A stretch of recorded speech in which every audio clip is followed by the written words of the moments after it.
Be be Fatima رضی اللہ عنہا کا ایمان افروز واقعہ حضرت بی بی فاطمہ رضی اللہ عنہا جو سیدہ فاطمۃ الزہرا کے نام سے مشہور ہیں، حضور اکرم صلی اللہ علیہ وسلم کی سب سے پیاری اور لاڈلی بیٹی تھیں۔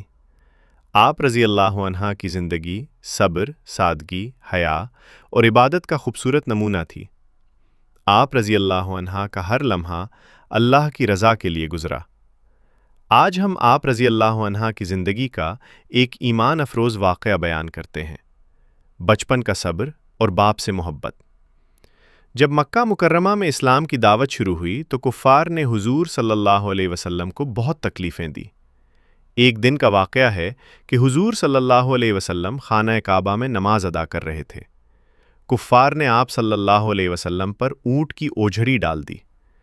یہ منظر دیکھ کر ننھی فاطمہ رضی اللہ عنہا دوڑتی ہوئی آئیں، روتے ہوئے اپنے والد کے اوپر سے وہ گندگی ہٹائی اور کفار کو سخت الفاظ میں روکا۔ یہ واقعہ اس بات کی دلیل ہے کہ بی بی فاطمہ رضی اللہ عنہا بچپن ہی سے بہادر اور دین کی محافظ تھیں۔ انہوں نے کم عمری میں ہی صبر اور ہمت کا مظاہرہ کیا۔ سادگی کی مثال۔ نکاح کے بعد آپ رضی اللہ عنہا کا گھرانہ انتہائی سادہ تھا۔ آپ رضی اللہ عنہ کی شادی حضرت علی رضی اللہ عنہ سے ہوئی، جو بعد میں چوتھے خلیفہ بنے۔ گھر میں زیادہ سامان نہیں تھا۔ ایک چکی تھی جس سے آپ رضی اللہ عنہ آٹا پیستی تھی، پانی خود لاتی تھیں اور گھر کے سارے کام اپنے ہاتھوں سے کرتی تھیں۔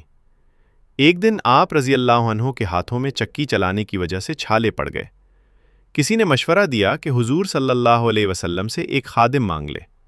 جب آپ رضی اللہ عنہ حضور صلی اللہ علیہ وسلم کے پاس گئیں تو آپ صلی اللہ علیہ وسلم نے فرمایا، میں تمہیں ایک ایسا عمل بتاؤں جو خادم سے بہتر ہے۔ ہر نماز کے بعد 33 مرتبہ سبحان اللہ، 33 مرتبہ الحمدللہ اور 34 مرتبہ اللہ اکبر پڑھ لیا کرو۔ یہی تسبیح آج بھی تسبیح فاطمہ کے نام سے مشہور ہے۔ سخاوت اور ایثار کا واقعہ۔ ایک مرتبہ آپ رضی اللہ عنہ اور حضرت علی رضی اللہ عنہ نے نظر مانی کہ اگر ان کے بیٹے حسن رضی اللہ عنہ اور حسین رضی اللہ عنہ صحت یاب ہو جائیں تو 3 دن روزہ رکھیں گے۔ جب بچے صحت یاب ہوئے تو تینوں نے روزہ رکھا۔ افطار کے وقت دروازے پر ایک مسکین آیا اور کھانا مانگا۔ آپ رضی اللہ عنہ نے اپنا سارا کھانا اسے دے دیا اور خود پانی سے روزہ کھول لیا۔ دوسرے دن ایک یتیم آیا۔ تیسری رات ایک قیدی آیا اور ہر بار آپ رضی اللہ عنہ نے اپنا کھانا دے دیا۔ 3 دن تک صرف پانی سے افطار کیا۔ یہ واقعہ ہمیں ایثار اور قربانی کا سبق دیتا ہے۔ اللہ تعالیٰ نے قرآن میں بھی ان کی اس قربانی کو بیان فرمایا۔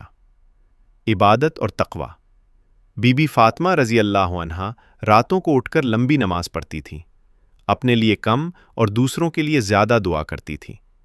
ایک دن ان کے بیٹے حضرت حسن رضی اللہ عنہ نے پوچھا، امی جان، آپ سب کے لیے دعا کرتی ہیں، اپنے لیے کیوں نہیں؟ آپ رضی اللہ عنہ نے فرمایا، بیٹا، پہلے پڑوسی پھر اپنا گھر۔ یہی تھا ان کا عظیم کردار، دوسروں کی فکر پہلے۔ آخری ایام۔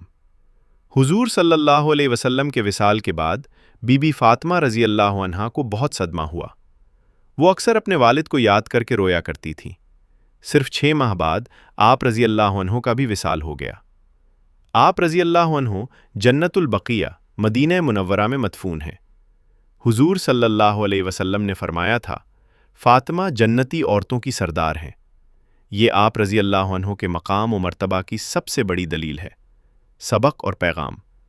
بی بی فاطمہ رضی اللہ عنہا کی زندگی ہمیں یہ سکھاتی ہے، والدین سے بے پناہ محبت کریں، سادگی اختیار کریں، صبر اور شکر کو اپنا زیور بنائیں، دوسروں کی مدد کریں، عبادت اور دعا کو زندگی کا حصہ بنائیں۔ بی بی فاطمہ رضی اللہ عنہا نہ صرف خواتین کے لیے بلکہ ہر مسلمان کے لیے بہترین نمونہ ہے۔